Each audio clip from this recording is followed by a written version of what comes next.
Hello everyone and welcome back to Math Bolt Master. আৰম্ভ কৰো আমাৰ আজিৰ সেশনটো।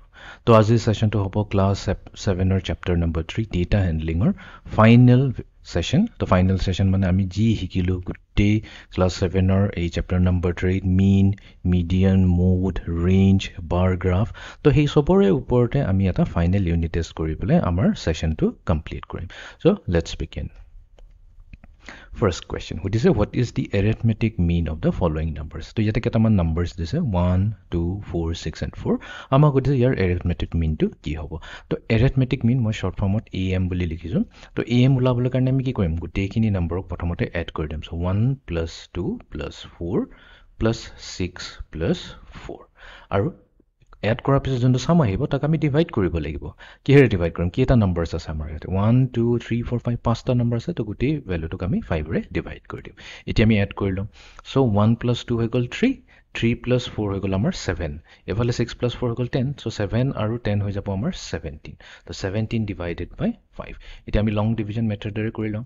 তো 5 3 * 15, তো ৰিমাইন্ডাৰ থাকিল আমাৰ 2। ডেসিমেল লৈ লওঁ, এটা 0 হৈ যাব। সো 5 4 * 20।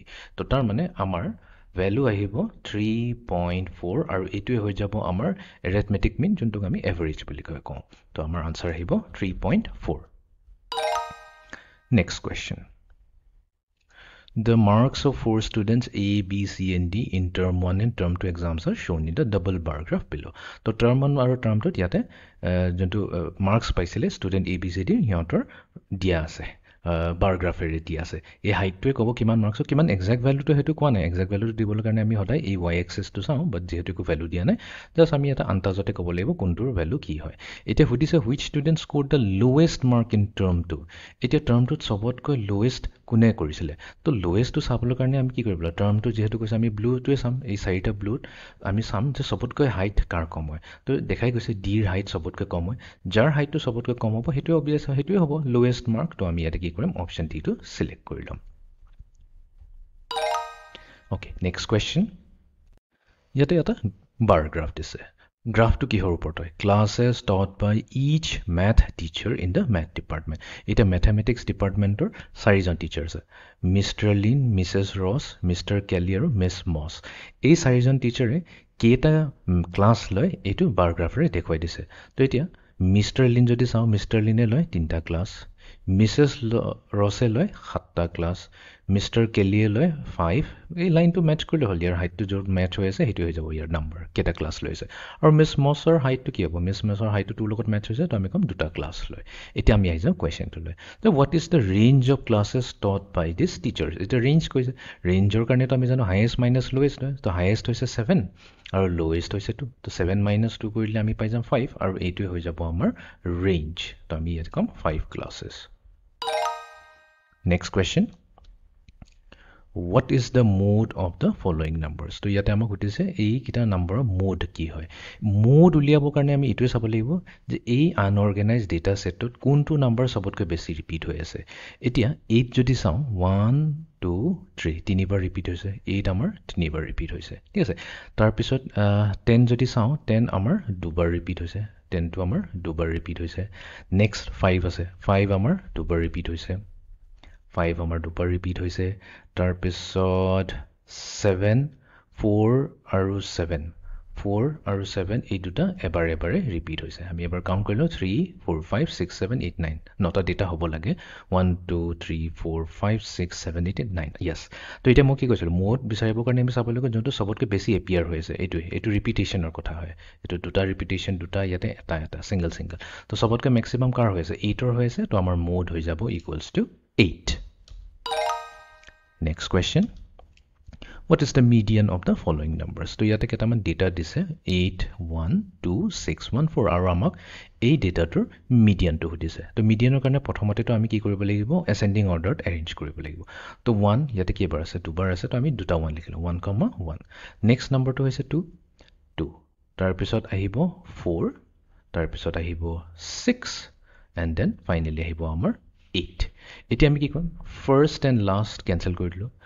মানে কেনসেল মানে আমি এইটো কাউণ্ট নকৰোঁ then second and second last এতিয়া আমাৰ ইয়াতে থাকি গ'ল 2 and 4 এই দুটা কেনচেল কৰিলেতো একো নহ'ব ন কেনচেল কৰিব নোৱাৰোঁ বিকজ 2 and 4 কেনচেল কৰিলে 0 হৈ যাব এতিয়া 2 and 4ৰ মিডিয়ান কি হ'ব তো তাৰ কাৰণে আমি কি কৰিম 2 + 4 কৰি দিম ডিভাইডেড বাই 2 তাৰ মানে দুইটাৰে এভাৰেজটো লৈ যাম বিকজ আমাৰ ইয়াতে মিডিয়ান 2 হ'ব পাৰে 4 হ'ব পাৰে চ' 2 আৰু 4ৰ মাজৰ নাম্বাৰটো কি হ'ব 6/2 তাৰ মানে হৈ যাব আমাৰ 3 তো আমি ক'ব লাগিব এই নাম্বাৰটোৰ মিডিয়ান হৈছে 3 Next question. What is the mode of the following numbers? Again, mode or kotha hoise jonto number sabotke besi repeat hoye ase hetu hoye jabo mode.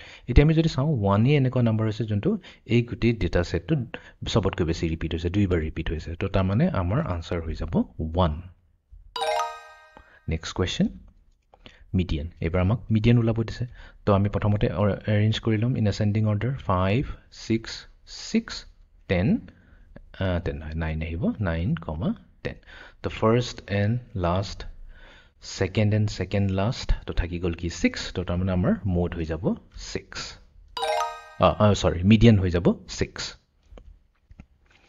Bar graph eta dise, yate amak ABCD, চাৰিজন student হয় term 1 and term 2ৰ ইহঁতৰ ৰিজাল্টটো দিছে এতিয়া আমাক সুধিছে which student show' the decline in performance from term 1 to term 2 তো term 1ৰ পৰা টাৰ্ম 2ত ডিক্লাইন হৈছে পাৰফৰ্মেঞ্চ তাৰমানে টাৰ্ম 2ৰ ৰিজাল্ট টাৰ্ম 1ৰ কম্পেৰিজনত কম হৈছে কম মাৰ্কছ পাইছে এতিয়া আমি যদি চাওঁ এৰ কি হৈছে এৰ ৰেটটো বাঢ়িলে ইমানখিনি আছিল ইমানখিনি ওপৰলৈহে গ'ল দেন এইটো আছিলে ইয়াৰো ওপৰলৈ গ'ল চিটো ওপৰলৈ গ'ল ডি এনেকাকে য'ত টাৰ্ম 1ৰ ৰিজাল্ট ভাল আছিলে বাট টাৰ্ম 2ত কি হ'ল তললৈহে গুচি আহিলে বেয়াহে হ'ল তো আমাক যিহেতু ডিক্লাইন ইন পাৰফৰ্মেঞ্চ কৈছে তো আমি ক'ম ডি অপশ্যন ডি হৈ যাব আমাৰ কাৰেক্ট আনচাৰ তো ডি আমি চিলেক্ট কৰি ল'ম next question What is the arithmetic mean of the following numbers? So arithmetic mean উলিয়াব কাৰণে আমি কি কৰিম গুটেইখিনি নম্বৰক আমি প্ৰথমতে এড কৰি ল'ম so 9 plus 10 plus 6 plus 5 plus 6 whole divided by 1 2 3 4 5 পাঁচবাৰ আহি আছে তো 5 ৰে ডিভাইড কৰি দিম 9 plus 10 হৈ গ'ল আমাৰ 19 plus 6 হৈ যাব আমাৰ 25 plus 5 হৈ গ'ল আমাৰ 30 plus 6 হৈ যাব আমাৰ 36 তথাপি এবাৰ আমি ডাবল কনফাৰ্মেশ্যন লৈ ল'ম তো 6 plus 6 হৈ যাব আমাৰ 12 তাৰপিছত 9 plus 5 হৈ যাব আমাৰ 14 আৰু 10 6 3 36 ঠিক আছে এতিয়া 36ক আমি 5 ৰে ডিভাইড কৰিম তো আমি জানো 5 7 যা 35 হয় বাট ৰিমাইণ্ডাৰ থাকি যায় 1 তো এতিয়া ডেচিমেল লৈ প্লে টু 10 বনাই দিম 5 2 যা 10 ৰিমাইণ্ডাৰ আহি যাব আমাৰ 0 ৰিমাইণ্ডাৰ আহি যাব আমাৰ 0 তো তাৰ মানে আমাৰ ভ্যালু আহিব 7.2 এইটোৱে হৈ যাব আমাৰ এভাৰেজ ভ্যালু তো ইয়াতে আমি টাইপ কৰি দিম 7.2 okay final question The following data points represent the weight in kilograms of each dog in the Delhi dog show. তো এটা কিবা dog show এটা হৈছে dog show বহুত কিটা কুকুৰ আহিছে তো ইয়াতে কুকুৰবোৰৰ weight টো দিছে তো এটা কুকুৰৰ weight 3 kg আনটোৰ weight 2 kg কোনবাৰ 16 এনেকৈ বহুতখিনি ডেটা দিছে আমাক সুধিছে what is the range of the weight of dogs এতিয়া আমি প্ৰথমতে ৰেঞ্জ উলাবৰ কাৰণে আমাক কি লাগে হাইয়েষ্ট এণ্ড লোৱেষ্ট লাগে তো এটা কাম কৰো প্ৰথমতে আমি এটো এসেন্ডিং অৰ্ডাৰত এৰেঞ্জ কৰিলো 2 সবতকৈ সৰু নম্বৰ হয় 2 টো প্ৰথমতে আহিব নেক্সট আমাৰ 3 দুবাৰ ৰিপিট হৈছে তো আমি 3, 3 লিখি লম তাৰ পিছত আহিব 4 5 9 6 আছে yes 6 আছে 7 9 তাৰ পিছত 8 আছে 8 ৰ পিছত আমাৰ ডাইৰেক্টলি আহিব 16 and then 26 তো 16, 26 তো এতিয়া হাইয়েষ্ট কি হ'ল 26 আৰু লোৱেষ্ট হৈ গ'ল 2 ৰেঞ্জ উলাব দিছে সো 26 - 2 তো 26 - 2 হৈ যাব 24 তো তাৰ মানে ৰেঞ্জ হৈছে আমাৰ ইয়াতে ৰেঞ্জ হৈছে 24 মিনিং টু এটোৱে হৈ যায় যে এই যোনটো ডগ শো হৈছে এই কুকুৰৰ যোনটো এটো শো এটা হৈছে তো তাতে যোনটো ৰেঞ্জ আছে ইমান 24 কেজি এটা ডিফাৰেন্ট ৰেঞ্জৰ মানে এটা ৰেঞ্জটো চাই পেলাই আমি কম কিমান ৰেঞ্জৰ কুকুৰ আহিছে মানে একেবাৰে লোৱেষ্টটো যদি চাওঁ আৰু হাইয়েষ্টটো চাওঁ তাহাঁতৰ মাজত ডিফাৰেন্সটো আছে 24 টা মানে সৰু কুকুৰো আহিছে ডাঙৰ কুকুৰো আহিছে ইনডাইৰেক্টলি আমি হেতু ইয়াৰ পৰা ক'ব মানে বুজিব পাৰিম